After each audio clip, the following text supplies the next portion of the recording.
Job switch ಆದಮೇಲೆ salary increase ಆದರೆ ಎಲ್ಲರೂ ಸೆಲೆಬ್ರೇಟ್ ಮಾಡ್ತಾರೆ. ಬಟ್ ಒಂದು ಪ್ರಶ್ನೆ ಯಾರು ಕೇಳಲ್ಲ, ಆದರೆ ಎಕ್ಸ್ಚೇಂಜಲ್ಲಿ ನೀವು ಏನು ಯೂಸ್ ಮಾಡ್ತಾ ಇದ್ದೀರಾ ಈ ಪ್ರಶ್ನೆ ಯಾರು ಕೇಳೋದೇ ಇಲ್ಲ.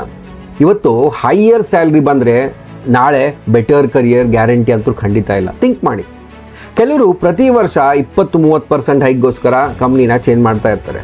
ಬಟ್ ಯಾವ ಕಂಪ್ನಿಯಲ್ಲೂ ಲಾಂಗ್ ಇನಫ್ ಆಗಿ ಸ್ಟೇ ಮಾಡಲ್ಲ. ಬಿಗ್ ಪ್ರಾಜೆಕ್ಟ್ ಓನ್ ಮಾಡೋಕ್ಕಾಗಲ್ಲ, ಟೀಮ್ ಲೀಡ್ ಮಾಡೋಕ್ಕಾಗಲ್ಲ, ಕಾಂಪ್ಲೆಕ್ಸ್ ಸಿಸ್ಟಮ್ಸ್ನ ಲರ್ನ್ ಮಾಡೋಕ್ಕಾಗಲ್ಲ, ಹಾಗೂ ಡೀಪ್ ಎಕ್ಸ್ಪರ್ಟೀಸ್ ಕೂಡ ಬಿಲ್ಡ್ ಮಾಡೋಕ್ಕೆ ಆಗೋದೇ ಇಲ್ಲ. ವರ್ಷಾನುಗಟ್ಟಲೆ ಪಾಸ್ ಆಗುತ್ತೆ, ಸ್ಯಾಲ್ರಿ ಇನ್ಕ್ರೀಸ್ ಆಗುತ್ತೆ, but skills same to same ಇರುತ್ತೆ. ಮೀನ್ವೈಲ್ ಇನ್ನೊಬ್ಬ ಸ್ಟೇ ಮಾಡ್ತಾನೆ, ಲರ್ನ್ ಮಾಡ್ತಾನೆ, ಓನರ್ಶಿಪ್ ತೊಗೊಳ್ತಾನೆ, ಟೆಕ್ ಲೀಡ್ ಅಥವಾ ಆರ್ಕಿಟೆಕ್ಟ್ ಆಗಿ ಸ್ವಿಚ್ ಹೊಡಿತಾನೆ.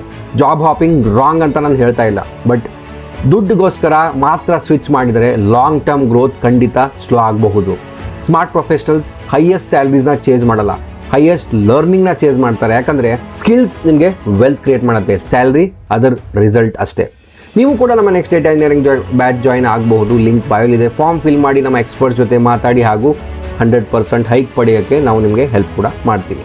ನಿಮ್ಮ ಕಲೀಗ್ಸ್ ಆ್ಯಂಡ್ ಫ್ರೆಂಡ್ಸ್ ಜೊತೆ ಶೇರ್ ಮಾಡಿ, ಪ್ರೊಬ್ಯಾಬ್ಲಿ ಅವ್ರಿಗೆ ಯೂಸ್ಫುಲ್ ಆಗ್ಬೋದೇನೋ.